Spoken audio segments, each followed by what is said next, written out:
पदान्तिकं वन्देऽहं श्रीगुरो श्रीयुतापदकमलं श्रीगुरु वैष्णवांश श्रीरूपं साग्रजातं सहगण रघुनाथावितं तं सजीवं साद्वैतं सावधूतं परिजन सहितं श्रीकृष्ण चैतन्य देवं श्री राधा कृष्ण पादान सहगण ललिता श्री विशाखा निवांश्च हे कृष्ण करुणा सिंधु दीन बंधु जगतपते गोपेश गोपिका कांता राधा कांता नमस्तुते तप्ति कांचन गौरांगी राधे वृंदावनेश्वरी वृक्षभानुसुते देवी प्रणमामि हरिप्रिये वाञ्छाकल्पतरुभिक्षा कृपा सिन्धुभ्य एव च पतितानं पावनेभ्यो वैष्णवेभ्यो नमो नमः। जय श्री कृष्ण चैतन्य प्रभु नित्यानंद श्री अद्वैत गदाधरा श्रीवासादि गौर भक्त वृंदा हरे कृष्णा कृष्ण कृष्णा हरे हरे हरे रामा राम राम हरे हरे हरे कृष्णा कृष्ण कृष्णा हरे हरे हरे रामा राम राम हरे हरे हरे कृष्णा कृष्ण कृष्णा हरे हरे हरे रामा राम राम हरे हरे।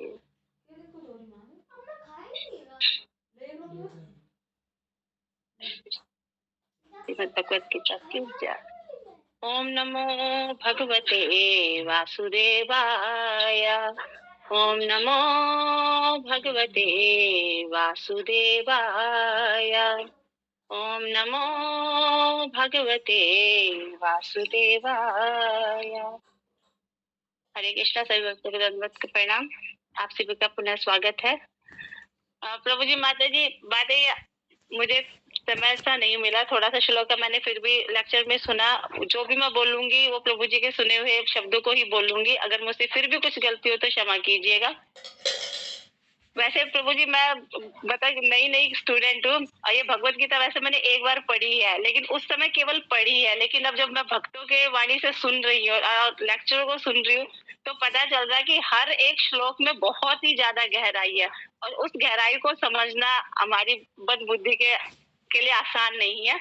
लेकिन फिर भी मैं जो समझी उसे बोलने की कोशिश करूंगी। हरे कृष्ण, दंडवत प्रणाम। आप सभी मुझे आशीर्वाद दीजिए कि मैं समझूं और कुछ समझा भी पाऊं। श्लोका माता जी 19 है माता जी। जी माता जी 19 है माता जी। घोषोद्धात राष्ट्रणां हृदयानि व्यधरायत नभश्चैव पृथिवीं चैव तुमुलो अभ्यनुनादयाना। शब्द सह उस घोषः शब्द ने धात राष्ट्रणाम धृतराष्ट्र के पुत्रों के हृदयानि हृदयों को विद्रायत विदरण कर दिया। नभा आकाश च भी पृथ्वी पृथ्वी तल को च भी एव निश्चय ही तुमुलः कोलाहलपूर्ण अभ्यनुनादयन प्रतिध्वनित करता शब्दयामान करता। अनुवाद: इन विभिन्न शंखों की ध्वनि कोलाहलपूर्ण बन गई जो आकाश तथा पृथ्वी को शब्दयमान करती हुई धृतराष्ट्र के पुत्रों के हृदय को विदीर्ण करने लगी। तात्पर्य: जगत गुरु शिला प्रभुपाद जी के द्वारा। प्रभुपाद जी की जय। जब भीष्म तथा दुर्योधन के पक्ष के अन्य वीरों ने अपने अपने शंख बजाए तो पांडवों के हृदय विदीर्ण नहीं हुए। ऐसी घटनाओं का वर्णन नहीं मिलता, किंतु इस विशिष्ट श्लोक में कहा गया है कि पांडव पक्ष के शंखनाद से धृतराष्ट्र के पुत्रों के हृदय विदीर्ण हो गए। इसका कारण स्वयं पांडव और भगवान कृष्ण में उनका विश्वास है। परमेश्वर की शरण ग्रहण करने वाले को किसी प्रकार का भय नहीं रह जाता, चाहे वह कितनी ही विपत्ति में क्यों ना हो। तो इस अगर श्लोक का अगर हम सारांश देखें तो एक बात मुख्य तौर पे समझ में आती है कि यदि हम भगवान कृष्ण की शरण ले लेते हैं, कोई भी अगर भगवान कृष्ण की शरण लेता है तो वो कभी भी भयभीत नहीं होता। जैसे कि एक जगह बोला भी गया है, कहते हैं ना, बाजू रे मन श्री नंद नंदन अभय चरण रविंद रे। तो इस श्लोका में भी वही हुआ है। जब कौरवों ने मतलब शंखनाद किया तो पांडवों के हृदय हृदय विदीर्ण नहीं हुए, मतलब घबराए नहीं बिल्कुल भी। लेकिन जब पांडवों ने जैसे एक जुगनू रात में टिमटिमाता है, माता जी ने बताया था पिछले एग्जाम्पल में ही, जब जुगनू टिमटिमाता है तो वो सोचता भाई मैं हूँ सबसे ज्यादा प्रकाश देने वाला।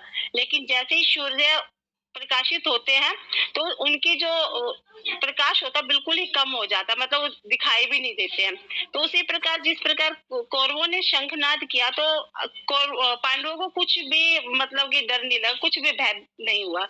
लेकिन जैसे ही पांडवों की सेना ने शंख का उद्घोष किया तो वैसे ही जो कौरवों की सेना थी घबरा गई, उनके हृदय में घबराहट पैदा हो गई, वो विचलित हो गए।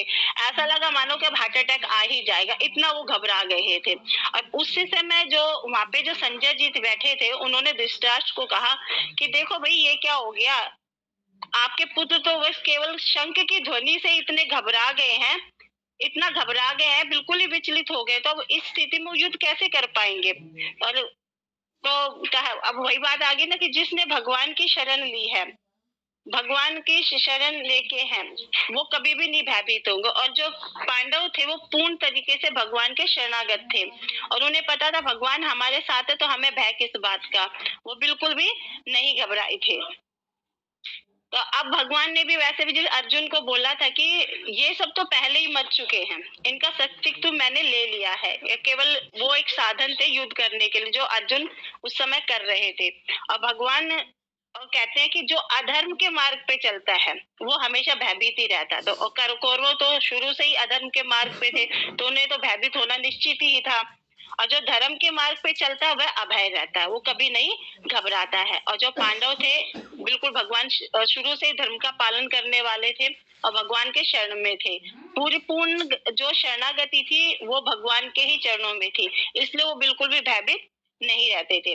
और वैसे भी एक जगह प्रभु जी बता रहे थे कि अध्याय 16 भगवत गीता का है, उसमें भगवान ने भक्त के कुछ गुणों का वर्णन किया है और उसमें जो सबसे पहला गुण आता वो होता अभयम, अभयनम।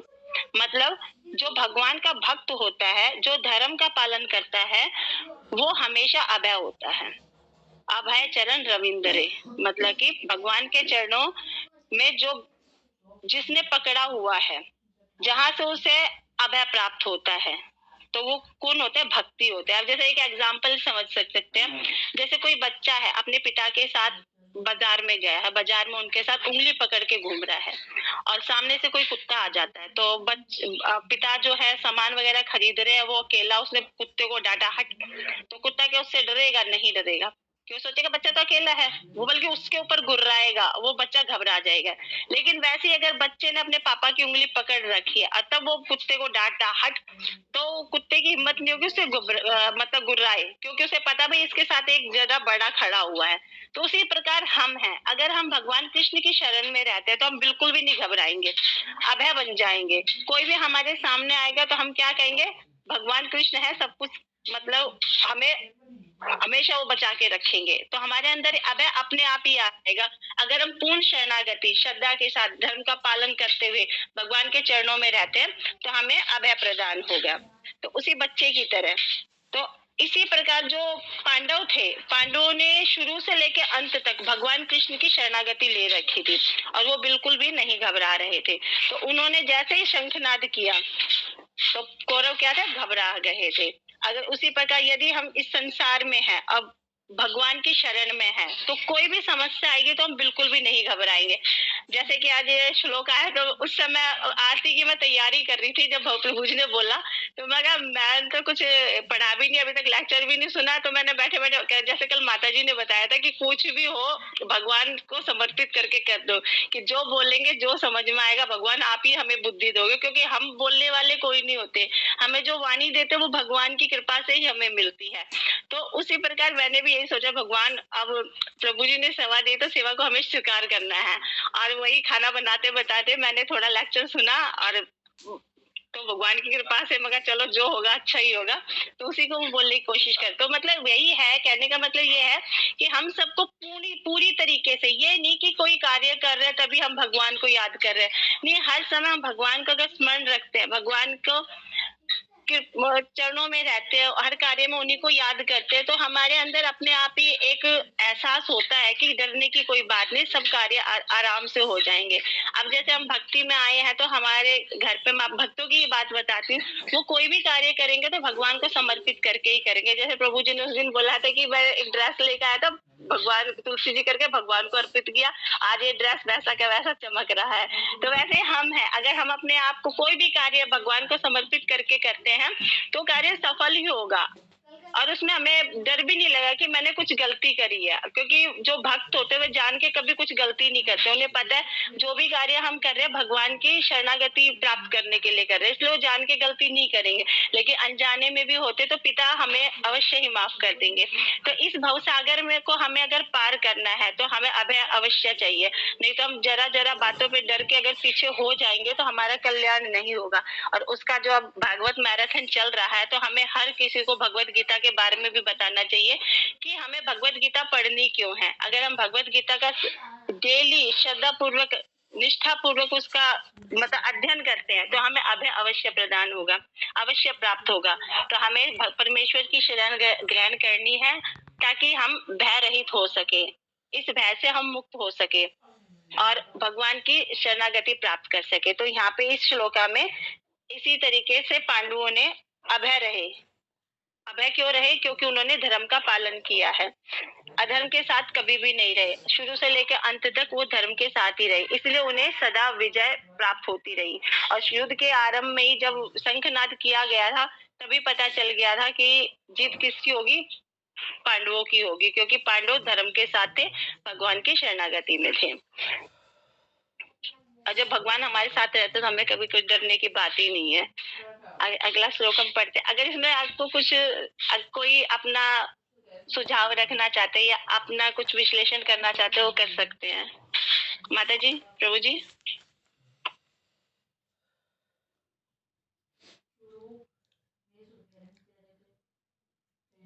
हरे कृष्णा माता जी, बहुत सुंदर आप बता रही हैं। इतना एग्जाम्पल बहुत अच्छा दिया। वो बच्चा है और कुत्ते से डरता है, तो बहुत सुंदर आपने बताया। एक एग्जाम्पल मैं अमरीश महाराज का रखना चाहूंगी कि जब दुर्वासा, क्योंकि कल से हम दुर्वासा मुनि की चर्चा कर रहे हैं, तो दुर्वासा मुनि भी अमरीश महाराज से भी वो क्रोधित हुए थे। अमरीश महाराज के ऊपर उन्होंने एक शस्त्र ऐसा प्रहार किया था। अमरीश महाराज भागे जा रहे हैं, तभी सुदर्शन चक्र भगवान, क्योंकि अमरीश महाराज भगवान के परम भक्त थे, परम भक्तों में अमरीश महाराज का नाम सबसे ऊपर आता है। तो उन्होंने चक्र, जब सुदर्शन चक्र आया और दुर्वासा मुनि के शस्त्र को उस चक्र ने काट डाला, और वो चक्र, सुदर्शन चक्र, दुर्वासा मुनि के पीछे पीछे भागने लगा। दुर्वासा मुनि आगे आगे भाग रहे हैं, सुदर्शन चक्र उनको डरा रहा है, क्योंकि अमरीश महाराज परम भक्त थे, तो भगवान के पूर्ण शरणागत थे।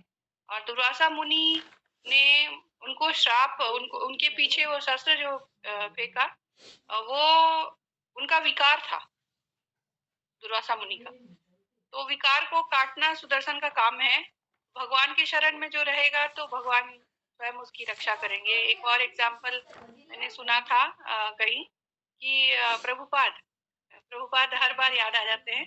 प्रभुपाद कलकत्ता में ऐसे प्रवचन चल रहा था और बहुत सारे भक्त बैठे हुए थे, और वो समय था द्वितीय विश्व युद्ध, दूसरा विश्व युद्ध चल रहा था। तो कहीं बम गिरा, तो सारे जो भक्त थे वो इधर उधर भगदड़ होने लगा, सब भागने लगे। प्रभुपाद ने सबको शांत किया और बोला कि कितना अच्छा है कि सारे के सारे भक्त एक साथ ही भगवान के धाम लौट जाएंगे अगर यहाँ गिरता बम तो कितना, मतलब इसलिए प्रभुपाद का नाम अभय चरण, क्योंकि इतना ज्यादा उनमें मतलब बिल्कुल डर था ही नहीं, निर्भय थे वो। तो कहीं बम बगल में गिरे तो हम तो त्राही त्राही करने लगेंगे, भागा दौड़ी मच जाएगी, लेकिन वो शांत बैठे रहे और सबको उन्होंने शांत किया। तो इसलिए भगवान की जो शरणागत रहता है ना, उसको कभी डर नहीं लगता, है ना। ऐसे बहुत सारे एग्जाम्पल्स हैं, और भी कुछ याद आएंगे तो। माता जी ने बहुत अच्छा, वो बच्चे वाला एग्जाम्पल बहुत अच्छा आपने दिया। धन्यवाद माता जी, आगे आप बढ़ सकती हैं। हरे कृष्णा माता जी। हरे कृष्णा माता जी। तो बबीता माता जी आ चुकी हैं, तो माता जी का हम स्वागत करते हैं। हरे कृष्णा। हरे कृष्णा प्रभु जी। माता जी हरे कृष्ण माता जी। प्रभु जी, आज माता जी कर रही है, मैं कल कर लूंगी। ठीक है माता जी। संगीता माता जी आप प्रोसीड करिए। सॉरी अगला माता श्लोक जी, सभी भक्तों को सॉरी, आज नहीं कर पाई उसके लिए। मैं अभी प्रभु जी जस्ट अभी आई हूँ, तो कोई बात नहीं। मैंने अभी फोन खोला तो देखा कि हाँ अभी क्लास चल रही है, तो इसके क्षमा चाहूंगी प्रभु जी मैं। कोई बात नहीं माता जी। संगीता माता जी बहुत अच्छा कर रही हैं। लेकिन हमें आपका भी सुनना था। अगला श्लोक है तो थोड़ा सा श्लोका अध्याय 1 कुरुक्षेत्र के युद्ध स्थल में सैन्यकरण श्लोका 20। अथ अथ व्यस्थितान दृष्टा धातुराष्ट्र अथ व्यस्थिता दृष्टांत धातुराष्ट्रं विध्वजः प्रवति शस्त्र संपाते धनुर्गम्य पांडवः ऋषिकेशं तदा वाक्यमिद्माह महीपते। अनुवाद। उस समय हनुमान से अंकित ध्वजा लगे रथ पर आसीन पांडु पुत्र अर्जुन अपना धनुष उठाकर तीर चलाने के लिए उद्यत हुआ। हे राजन, धृतराष्ट्र के पुत्रों को व्यूह में खड़ा देखकर अर्जुन ने श्री कृष्ण से ये वचन कहे। तात्पर्य जगत गुरु श्रील प्रभुपाद जी के द्वारा। प्रभुपाद जी की जय। युद्ध प्रारंभ होने ही वाला था। उपयुक्त कथन से ज्ञात होता है कि पांडवों की सेना की अप्रत्याशित व्यवस्था से धृतराष्ट्र के पुत्र बहुत कुछ निरुत्साहित थे, क्योंकि युद्ध भूमि में पांडवों का निर्देशन भगवान कृष्ण के आदेशानुसार हो रहा था।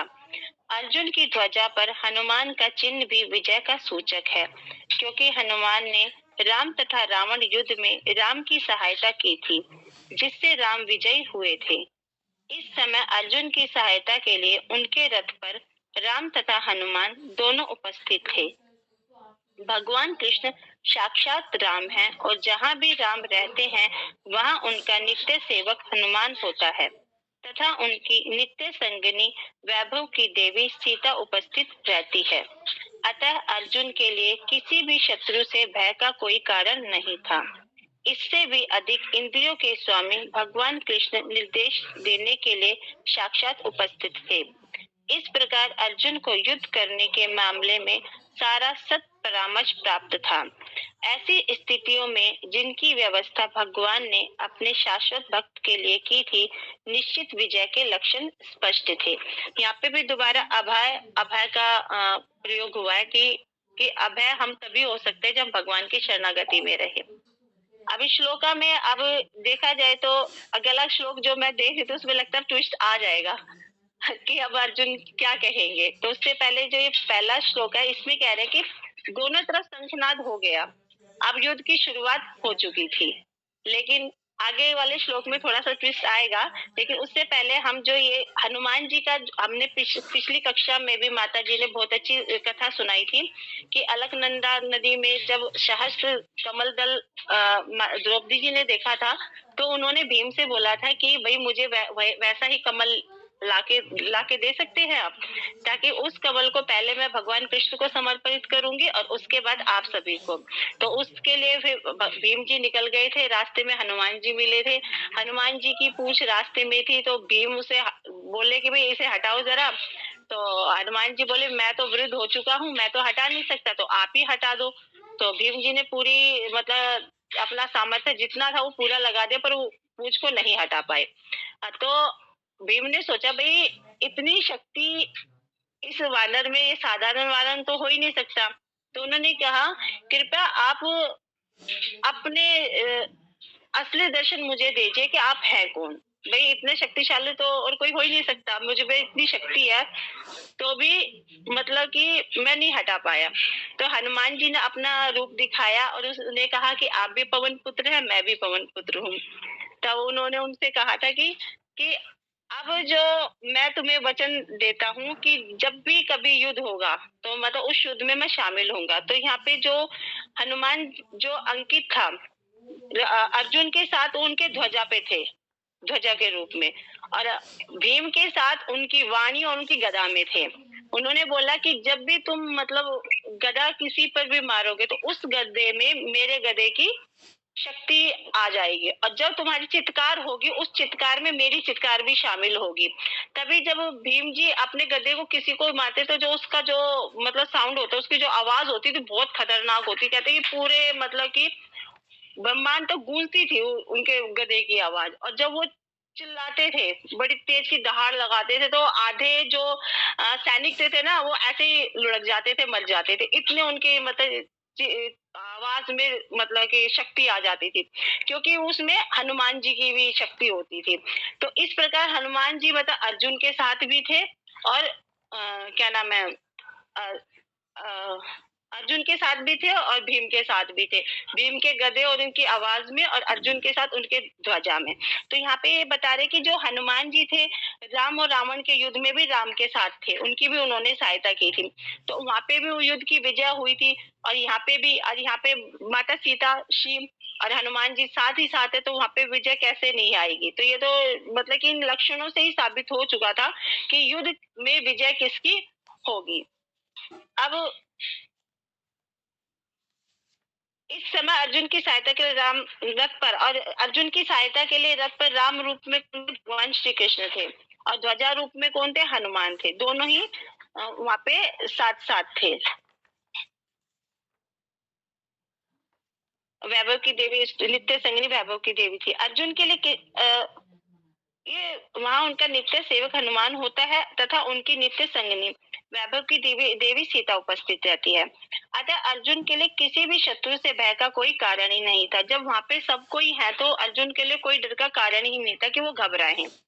इससे भी अधिक इंद्रियों के स्वामी भगवान कृष्ण निर्देश देने के लिए साक्षात उपस्थित थे, और भगवान श्री कृष्ण भी उन्हीं के साथ थे।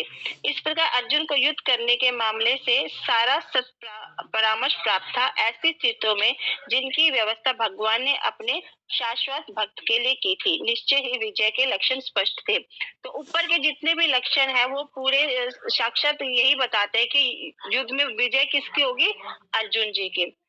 तो इसीलिए बोलते कि हमें भगवान की शरणागति हमेशा ही रखना चाहिए। शरणागति रहने से हमारे अंदर अभय आता है और हम घबराते नहीं हैं। और यहाँ पे जितने कोई भी धर्म के साथ है तो भगवान उसका साथ अवश्य देता है। हरे कृष्णा माता जी, मुझे श्लोक में इतना ही समझ में आया। अब आप और थोड़ा विश्लेषण कर दीजिए। हरे कृष्णा माता जी। हरे कृष्णा प्रभु जी। माता जी आपने इतना तो अच्छा बताया। और माता जी क्या मैं प्रभु जी मैं क्या कुछ इसमें बोलना चाहूंगी प्रभु जी, क्या बोल सकती हूँ प्रभु जी? जी माता जी बिल्कुल, आप बोलिए।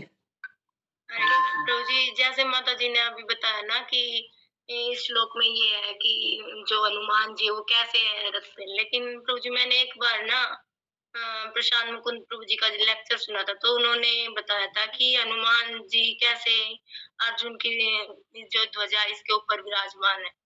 उन्होंने बहुत सुंदर एक कथा सुनाई थी इसके ऊपर कि कैसे हुआ था ये सब, कि एक बार अर्जुन और हनुमान दोनों एक जगह थे, तो अर्जुन युद्ध की तैयारी कर रहा था और जो हनुमान जी तो विश्राम कर रहे थे वहीं उसी स्थान पे, एक स्थान पे दोनों थे। तो उस टाइम पे फिर अर्जुन ने पूछा उनसे कि आप कौन हो? तो हनुमान ने बताया कि मैं वही हनुमान हूँ जिसने जब राम ने रावण को हराया था, जो युद्ध किया था, तो उस समय मैं था उपस्थित वहां पे, और जो पुल बनाया था वो हमने ही बनाया था, उसमें मैंने ही सहायता की थी। तो अर्जुन उस समय जो है उनका टास करते हुए बोल रहे थे कि क्या आप वही आलसी बंदर हो जिसने ये पुल बनाया?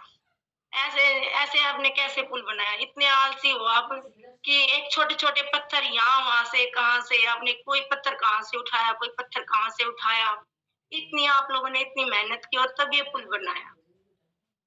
और मैं तो ऐसा हूँ कि मैं अगर एक बाण चलाऊंगा, एक तीर चलाऊंगा, तो ऐसे मैं हजारों पुल बना सकता हूँ। तो हनुमान ने बोला कैसे, आप कैसे बना सकते हो? हमने जो किया क्या वो गलत था?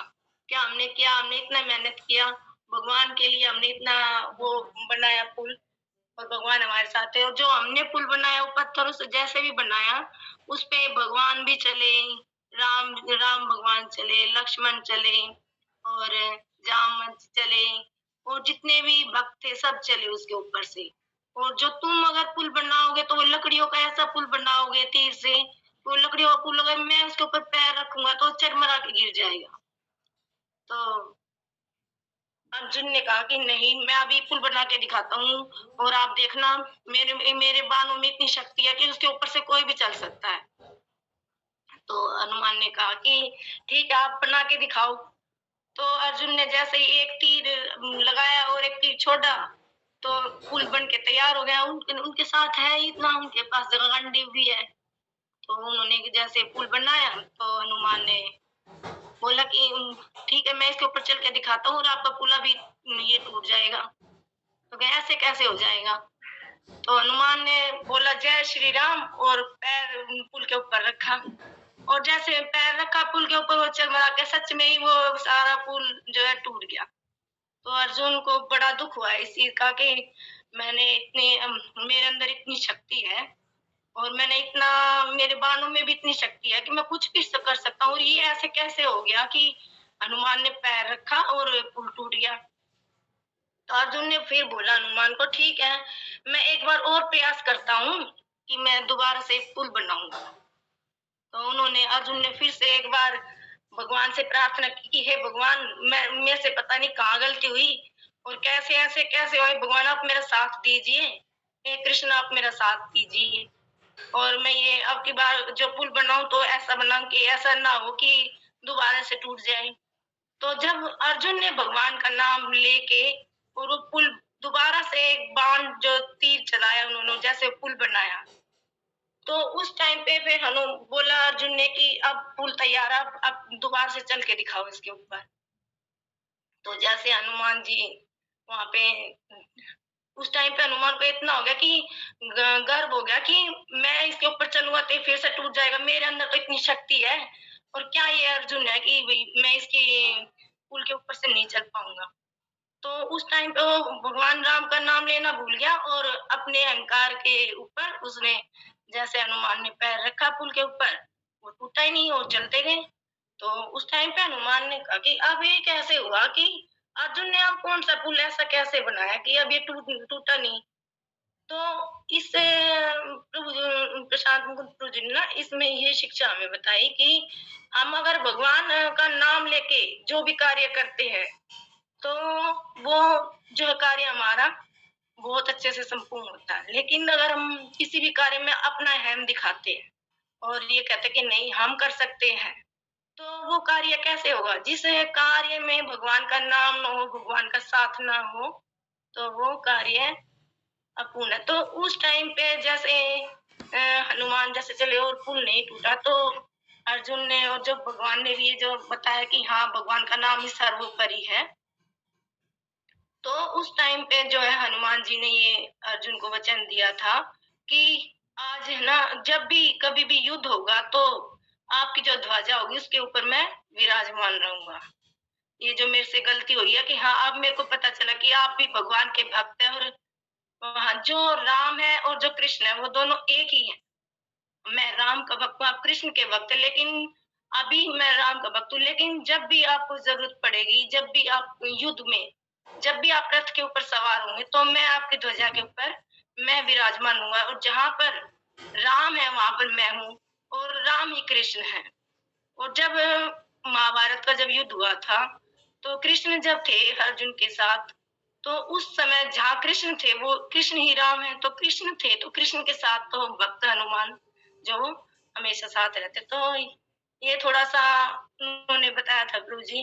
तो थोड़ा सा मैं अगर प्रभु जी इसमें कोई भी गलत बोल पाई हो तो क्षमा करना प्रभु जी, लेकिन मेरे को नहीं आया याद कि ना उस टाइम पे प्रभु जी ने एक कथा सुनाई थी कि किस तरीके से ना ये इसकी ध्वजा के ऊपर विराजमान हनुमान, तो इसलिए इनको कपि ध्वज भी बोला जाता है ना।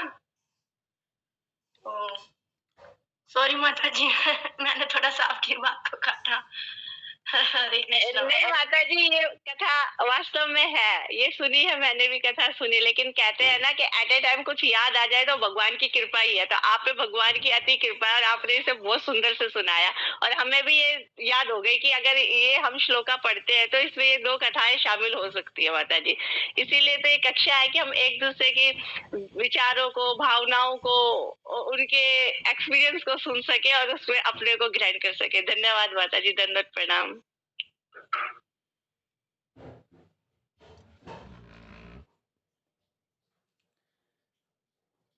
हरे कृष्णा माता जी, बहुत सुंदर ये कथा लगी है और इसमें सच में हनुमान जी का जो और अभिमान जो है ना, क्योंकि जहाँ पे व्यक्ति का अभिमान आएगा ना वहीं पर वो डूबेगा। तो हनुमान जी को भी अभिमान हुआ और पहले अर्जुन को भी अभिमान था, लेकिन जब भगवान का संग किया ना, तो जब भगवान का संग करते हैं तो फिर वो कुछ नहीं हो सकता। लेकिन एक और छोटी सी बात मेरे को याद आ रही है तो बताऊं माता जी मैं कि हाँ जी प्रभु जी। वो पुल बनाने के ऊपर में ही है कि जैसे हनुमान जी नल और नील जो थे सभी मतलब सेतु का निर्माण कर रहे थे, पुल बना रहे थे। तो हर पत्थर पे क्या लिख रहे थे? भगवान राम का नाम लिख रहे थे। हर पत्थर पे नाम लिखते हैं और वो पत्थर को फिर वो डूबता है, क्योंकि समुद्र का जो सतह है वो गहराई को बहुत ज़्यादा होती है, तो हर पत्थर डाला नहीं जा सकता। लेकिन तो भगवान का नाम लिखने वाला जिस पत्थर पे नल नील और पत्थर नाम लिख रहे थे या हनुमान नाम लिख रहे थे, वो पत्थर नहीं डूब रहा था, है ना। तो भगवान राम ने सोचा कि मैं भी, है ना, मैं भी उस पत्थर पे नाम लिख कर डालता हूँ। लेकिन भगवान के हाथों से जब पत्थर, है ना, जब गिरा तो भगवान राम के हाथों से तो वो पत्थर क्या हुआ? डूब गया। फिर हनुमान जी ने कहा कि प्रभु आपने जिस पत्थर को छोड़ दिया ना, उस पत्थर वो तो डूबना ही है। तो कहने का तात्पर्य है कि जहाँ भगवान का संग नहीं होगा ना, तो वो छूट जाएगा सब कुछ। इसीलिए भक्तों को भगवान का आश्रय लेकर ही सारे कार्य करने चाहिए, तो तभी वो कार्य जो है ना वो सारे सफल होंगे, है ना। तो बहुत सुंदर माता जी ने कथा सुनाई यहाँ पर। हरे कृष्णा। तो जैसे और किसी भक्त की कोई चर्चा है तो उसको कर सकते हैं, क्योंकि अगला श्लोक बहुत ही अच्छा है और उसको पूरा समय में लिया जाए तो ज़्यादा अच्छा है। और कोई भक्त इसमें अपना ऐड करना चाहता है तो उसको ऐड कर सकता है। हरे कृष्णा।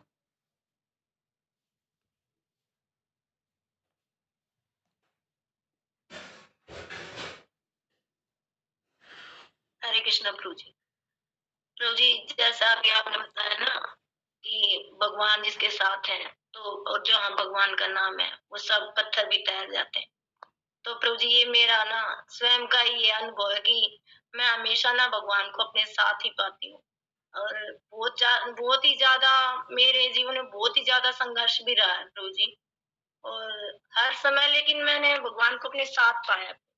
और मैं से मेरे को ना प्रभु जी, मैं शायद माता जी प्रभु जी बोलते कि स्वप्न की बात किसी को बोलना नहीं चाहिए, लेकिन प्रभु जी मैं ना भगवान का जो ग्लोरी ना प्रभु जी वो करने से नहीं प्रभु जी रोक नहीं पाऊंगी मैं आज।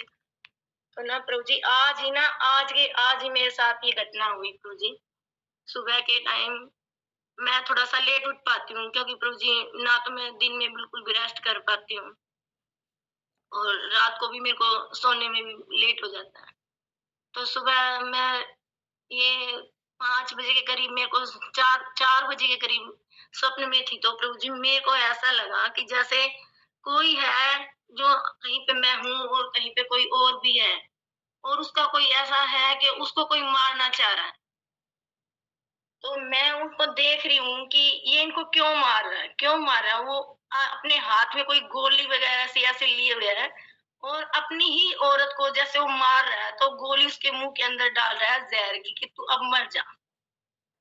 लेकिन उस टाइम पे मैं बोल रही हूँ कि नहीं प्रभु जी, मैं देख रही हूँ ये आपको कि आप क्या कर रहे हो, ऐसे नहीं करना चाहिए।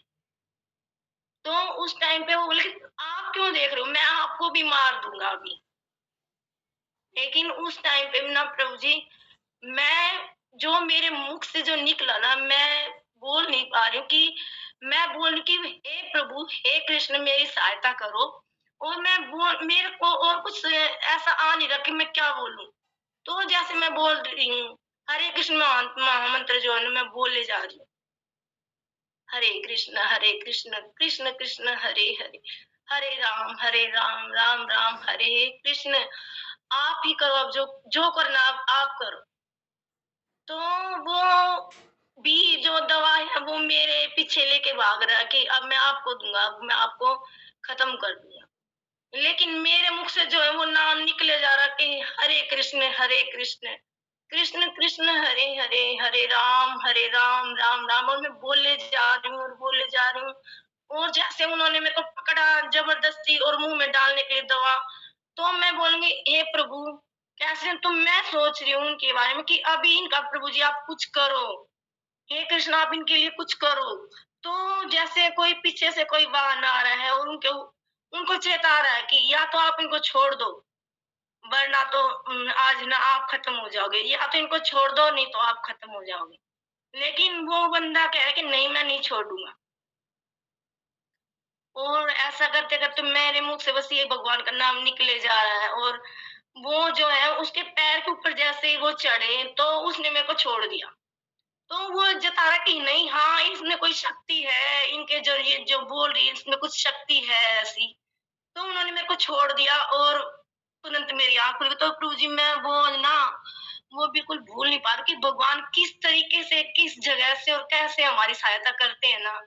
तो मैं तो भगवान को हर समय, हर टाइम पे, जितना भी मैं हमेशा यूं सोचती हूँ ना कि अब मैं बिल्कुल अकेला हूँ, लेकिन उस टाइम पे भगवान हमेशा मेरे साथ रहते। मैं भगवान का जितना भी ये सबको, ये मत सभी जितने भी डिवोटीज अभी हम मेरे सामने हैं, मैं सबको ये बोलना चाहूंगी कि भगवान ही एक ऐसे हैं। हम हमेशा ये ना भगवान के बारे में इतना सुनते हैं, इतना सुनते हैं, लेकिन ये बिल्कुल 0 पॉइंट से भी ज्यादा सच है ये बात कि भगवान ना जो है वो सब कुछ भगवान ही है। हमारे जीवन में जो है सब कुछ भगवान ही है और बाकी सब कुछ मिथ्या है। तो ये प्रभु जी मैं ये अपना ना थोड़ा सा अनुभव ने प्रभु जी शेयर किया, उसके लिए अगर मैं कुछ भी ऐसा बोलूं तो प्रभु जी क्षमा करना। हरे कृष्णा माता जी, बहुत अच्छा लगा कि आपने अपना हृदय के पूरी भावना के साथ इसको बोला है। और इसमें ये प्रकट है कि मतलब हर जगह भगवान हमारे साथ है, हर सिचुएशन में हमारे साथ है। और गीता जैसे शास्त्रों को जब हम पढ़ते हैं तो प्रमाण भी है हमारे पास, है ना। तो बहुत बहुत धन्यवाद माता जी, इतना सुंदर आपने ग्लोरीफाई किया। ये जीवन में है ना बहुत सुंदर घटनाएं होती रहती हैं। और ये भी है कि हम, अच्छा ये है कि हम बहुत बड़ा डोज लेकर सोते हैं है ना। गीता पढ़कर हम दवाई लेकर सोते हैं, तो ये रात में भी ना ये इस तरह तो होना ही है। प्रभु जी सच में आज मेरे को ये रियलाइज हुआ कि है ना, शाम को जो ये क्लास शुरू हुई ना, तो शुरू में मैंने ये ऑब्जेक्शन उठाया था ना प्रभु जी की नहीं इस टाइम पे नहीं करो प्रभु जी, दिन में करो। लेकिन ना आज मेरे को ये ना अनुभव हुआ कि ये जो रात को जो क्लास होती ना प्रभु जी, वो बहुत ही हमारे लिए बहुत ही सुखदायी है प्रभु जी। तो हरे कृष्ण प्रभु जी, एक मैं भी बताना चाहती हूँ। हाँ माता जी, सॉरी माता जी ये पता है प्रभु जी, ऐसे कोई नहीं, हम मतलब कि ऑल्टर में हमारे पास अभी चित्रपट है, विग्रह नहीं है। तो मेरा बेटा जब मायापुर गया था तो नरसिंह भगवान की फोटो लेके आया था और राधा माधव की लेके आया था। तो हम मतलब कि जहाँ से फ्रेम करवाते ना उसके पास लेके गए, हर एक दिन एक लेके जाते थे। तो एक दिन नरसिंह भगवान की मेरे प्रभु जी लेके गए, तो वो फ्रेम वाला कह रहा, आपको पता है हिंदुओं में कितने देवी देवताएं हैं? 34 करोड़ देवी देवता है, कितनों को फ्रेम लगाओगे? तो मेरे प्रभु जी बोले कि तुम्हें पता है ये कौन है? ये नरसिंह भगवान है, थोड़ा सोच समझ के बोलना। बोले अरे कितने देवी देवता हमें पता है। तो वो फ्रेम लगा रहा था, फ्रेम चटक गया, जबकि 3 दिन से हम लगातार लगवा रहे हैं, उस दिन वो फ्रेम चटक गया। अरे ये क्या? फिर उसने दोबारा लगाया, दोबारा फिर चटक गया, तिबारा लगाया, तिबारा फिर चिटक गया। वो कह रहा भाई क्या बात है, ये नाराज हो गए क्या? बोले बिल्कुल, मैं कह रहा था ना आप जानते नहीं हो कौन है, नरसिंह भगवान है। तो कह रहा भाई मुझे माफ करिए, मुझे पता नहीं था। और जब उसने फ्रेम लगाया चौथी बार में बिल्कुल सच। मैं कहा भगवान अपने आप ही बता देते भैया मैं हूँ। वो छोटी छोटी घटनाएं ऐसी होती है जो मतलब हमेशा याद रहती है। मैं कहा उससे भी एहसास हो गया, अब आगे से जब भी हम कोई फोटो लेके जाते कुछ नहीं बोलता, चुपचाप फ्रेम ही करता। तो ये प्रभु जी जरा जरा जो बातें होती है ना हमें एहसास दिलाती है कि भगवान सच में है। और ये सब बातें ना भक्ति ही समझ सकता है। जैसे कहते हैं ना रसगुल्ला जो खाता है ना उसकी मिठास वही समझेगा। तो भक्ति में जो आ गया ना भक्ति का रस वही समझेगा जो हरे कृष्ण महामंत्र का जाप करने लग गया। हरे कृष्णा प्रभु जी। अब मैं तो ये कहती सच बात है, चैंटिंग जो प्रभु जी बोलते हैं ना कि चैंटिंग हमारे अंदर संपूर्ण एनर्जी डालता है, वो बिल्कुल है। और जब भी मैं भगवत गीता का प्रचार करने जाती हूँ या किसी को बताती हूँ ना तो उनको यही कहती हूँ भाई तुम कुछ मत करो पर हरि नाम की माला जरूर करो। एक से शुरुआत करो। हरे कृष्णा। दंडवत प्रणाम भक्तों को, सभी भक्तों को। माता जी प्रभु जी। हरे कृष्णा। तो बहुत सुंदर तरीके से माता जी ने भी बताया। तो एक छोटी सी घटना मेरे को भी याद आ गई है लेकिन वो गीता के माध्यम से ही है कि कल विनीता माता जी बहुत युधिष्ठिर महाराज को ग्लोरीफाई कर रही थी, है ना। तो बहुत सारे गुण माता जी ने बताए। तो एक गुण मेरे को अभी याद आया कि एक बार उनके गुरु जो थे द्रोणाचार्य, तो वो परीक्षा ले रहे थे, एग्ज़ाम ले रहे थे। तो एग्ज़ाम में दो विद्यार्थी थे, एक दुर्योधन और एक युधिष्ठिर। मतलब इन दोनों का एग्ज़ाम ले रहे थे द्रोणाचार्य। तो द्रोणाचार्य ने दोनों को एक एक फल दिया, है ना, एक एक फल दिया कि आप ऐसा करो, इस फल को ऐसी जगह पे खा के आओ जहाँ पे कोई आपको देख ना रहा हो। तो दुर्योधन तो गया बाहर, इधर उधर देखा कि कोई नहीं देख रहा, फल खा के तुरंत आ गया, है ना, गुरुजी मैंने तो खा लिया, मेरे को किसी ने नहीं देखा। और युधिष्ठिर महाराज सुबह से शाम हो गई, सुबह से शाम हो गई, और वो फल को लेकर वापस आए और बोले कि क्यों फल नहीं खाया? बोले नहीं, ऐसी कोई स्थान नहीं था जहाँ भगवान नहीं थे, सूर्य नहीं था, चंद्र नहीं था, वायु नहीं था, हर जगह कोई ना कोई तो था। तो ऐसा कोई स्थान नहीं है जहाँ पर मतलब कोई ना कोई नहीं था, हर जगह भगवान व्याप्त है, तो मैं कहाँ पे खाता? तो मतलब भक्तों के जीवन में ना भगवान हर जगह हैं, चाहे वो कहीं पर भी हो। जरूरी नहीं है कि वो मंदिर में ही भगवान उसको मिलेंगे, उसके हृदय में, मतलब अंदर अपने आप में महसूस करता है वो भगवान। तो जब हम किसी भी सिचुएशन में हो ना, किसी भी सिचुएशन में, बड़ी से बड़ी समस्या में, तो अंदर से महसूस करता है ना, तो भगवान वहीं पर उपस्थित हो जाते हैं। तो इस तरह युधिष्ठिर महाराज का ये ग्लोरिफिकेशन है। हरे कृष्णा माता जी। भावना माता जी के भी अंदर कुछ है लड्डू, तो तो माता जी बता सकते हैं। हरे कृष्णा।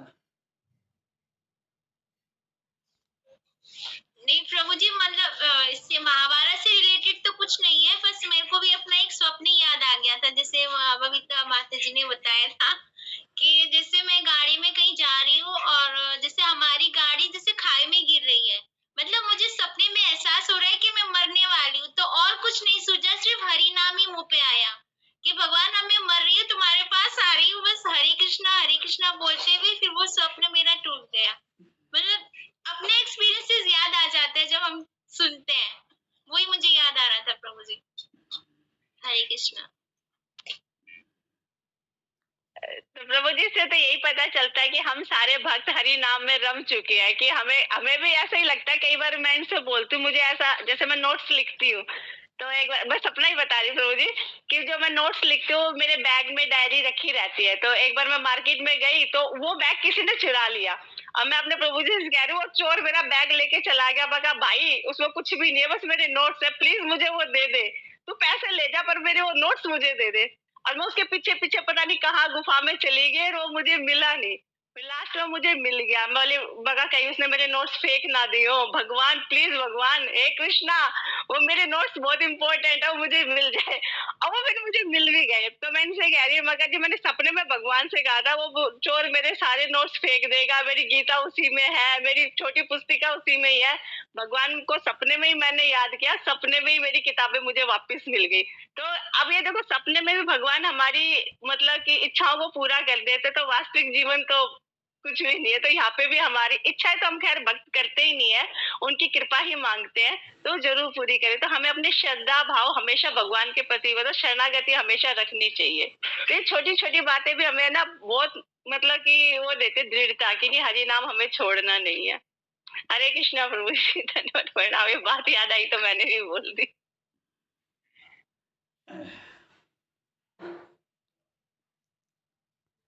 हरे कृष्णा। तो और किसी की भक्त का कोई और अंदर रहस्य हो तो वो बता सकता है।